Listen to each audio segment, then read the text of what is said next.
Unodaba olwenzeka ngapha eVryheid olwenzeka ngomhla ka 7 June ngo-2004 lapha endaweni yaseVryheid. Ngifuna njalo umuntu abuke ukuthi mawusuke usunebhadi mase kufika isikhathi nje sokuthi uboshwe umuntu uboshwa kanjani. Lapha indawo yaseVryheid laphana nje ngakompangisweni kuyale leya ndawo iyafana nendawo yangapha koMsinga koMahlaba ngokotshiwa kwemfuyo yentshiwa imfuyo lapha kakhulu. So izimpi nje nokulwa nokubulalana kwabantu okukulezi yandawo isePhomoroyi, isempangisweni, eVryheid nakoCeza. Makusuke kuliwa nje kulezo ndawo kusuke kubangwa inkomo ukwentshiwa nje kwemfuyo. Into iqala endaweni kancane bese iba usiko nje ikhula. Nangapha koVryheid nangapha koMsinga insizwa zakhona ziyaganwa nje ingazange isebenze indawo. Igana insizwa ngokwebinkomo nje kuphela. And futhi abanye ababoni lutho ngalokho, ababoni lutho olubi ngalokho. Lezi indawo zangakhona ngikhuluma kakhulu nabantu bakhona. Thola ukuthi omunye uyasho ukuthi cha mina ngiyayitshontsha inkomo impela nje ngiyazeba. Kodwa angithi vele mawebe inkomo kufana nombulala abantu kakhulu. Mubulala abantu kakhulu aziwa nje ukuthi ubulala abantu. Makhona umuntu ofana noma ngase wena noma ngase uwe kuzothi uwena. Makuqhuma nje isibhamu ngakini endaweni kuyazi ukuthi umuntu ophatha isibhamu uwe and ukhona futhi ngaleso sikhathi makuqhuma isibhamu nje emqondweni yabantu ufika wena noma ngase uwe. So ezinye insizwa zike zikhulume ke thothi ziyangixhuma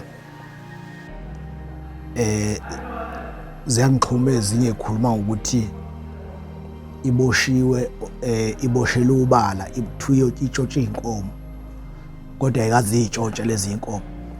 Kodwa mayisichaza iyasho ukuthi hayi ngiyazeba inkomo kodwa lezi angizebanga. Khona ukweba inkomo ngiyazeba kodwa lezi angizebanga yabona. So akukho lula ukuthi abantu becabanga ukuthi lezi awuzebanga ngoba vele inkomo uyazeba. Akukho lula. And ke mawuke waboshwa waboshwa icala ungalenzile lento ngihlale ngiyichaza le. Uma nje uke waboshwa icala ungazange ulenze ayikho indlela ukuphuma enkantolo. Waboshwa wachargewa nje wesitokisini wabingelela manje.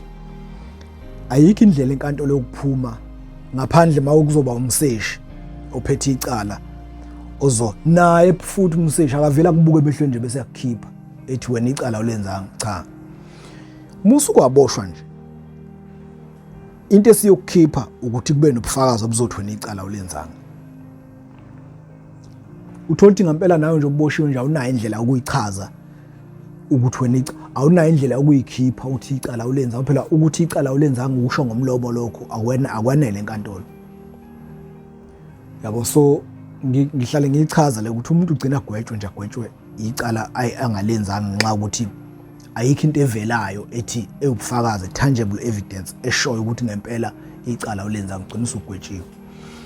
So lapha eVryheid endaweni yasempangisweni kwake kwenzeka enye into ngo-2004 kwakumhla ka7 June kunomuzo kaMthethwa lapha yana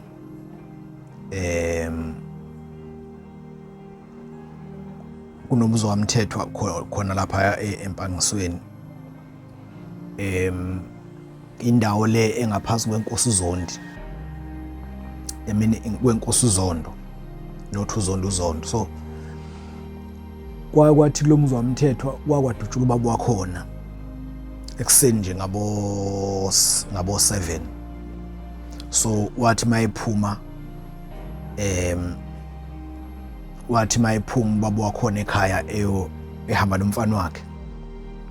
mfana wakho omncane elande inkomo angithi inkomo makusebusika zilaliswa ngapha ayilaliswa sibayini zilaliswa ngaphandle ezinye izilala ehlanzeni ezinye ziyolaliswa la ezokwazi khona ukukhothoza ebusuku zidle utshani ngoba makusebusika kuba nesomiso so ziyayingalali ke ezibayeni ziyayilalisa edlelweni bese nivuka ekseni noyibheka ngoba ziyatshotshwa inkomo kakhulu ngala.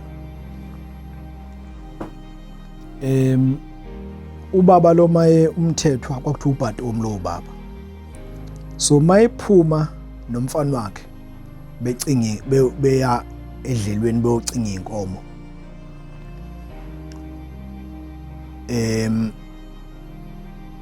bese beyibona noma beyizwe inkomo. Uyazi ke mawuhamba nomuntu owubaba omnumzane futhi phela necinga inkomo wena umfana uhamba ezantsi lapha yena usuke ehambela ngasemgwaqeni nje, yena usuke ehambela ngasemgwaqeni lo ubaba imvamisa. So mayiphuma lo baba ehamba nalomfana mayesezatsi umfana sebeyizwile inkomo azibhonga sebeyizwile ukuthi zingaphi inkomo. Lo mfana maye ngezantsi ubaba engenhla nje phezulu edlelweni ebese ememeza lo baba ememeza lo mfana ukuthi uyayibona ninkomo. Usethi lo mfana hayi baba ngiyayibona. Emva kwesikhashana bese lo baba ebuza ukuthi wezwakala lo baba ebuza ukuthi obani laba yabo. Wathi mayebuza ukusho njalo nje kuphela ngesikhathi singakanani kwase kuqhuma isibhamu. Qhuma isibhamu silandelana sekuqhuma isibhamu silandelana wenyuka umfana lomncane nazi inkomo uyasizwa na isibhamu. Uyasizwa na isibhamu mayenyuka umfana lo afika ukuthiwa umfana wafika wabona esekude nje ukuthi hawu ubaba wayesehlala kabuhlungu kanje uyambona ubaba wakhe kodwa manje ulele. Angithi phela makuqhuma isibhamu njobe sezazi lo mfana esizwe isibhamu siqhuma hayi tshenti siqhuma sidla bani. So mayenyuka umfana ezodlula nenkomo eduze kababa wakhe hawu nangu ubaba wakhe ulele uye lo kade edutshulwa ubaba bhati omthetho uye lo kade edutshulwa afike ngenxa ukuthi ubhati omthetho wayenaso isibhamu njobe edutshulwa nje wayesazi ukuthi uzodutshulwa kubangwa yona le ndaba yenkomo lapha empangisweni bazazi bayalwazi lo daba bangakhona.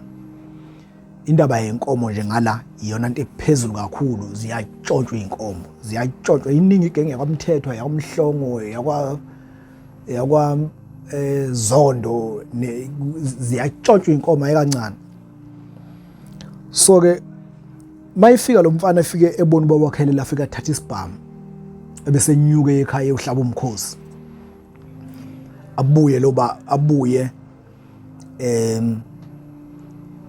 umphakathi hawu ubhati omsedutshile washona akwazi ukuthi udutshulwa ngobani bese besolwa ke abasolwayo ngoba endaweni makusuke kufa umuntu kusuke kwaziwa ukuthi lo muntu ofayo ugcine nini ugcine uxabana nobani akezwani nobani. So umphakathi nje uhlala unakho ukusola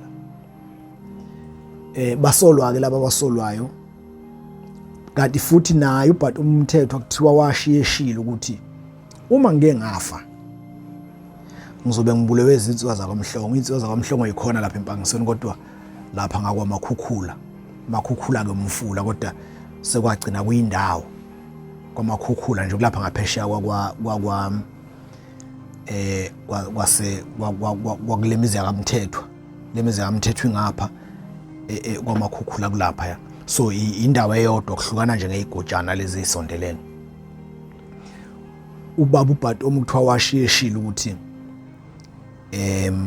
uma nje ngifa ngizobe ngibulawa usibani bani. Wayesho ke enye insizwa kaMhlongo ekuthiwa umhloni yakhona lapha kwamakhukhula nabangani bayo ke nezinye insizwa ejwayele ukuhamba nazo.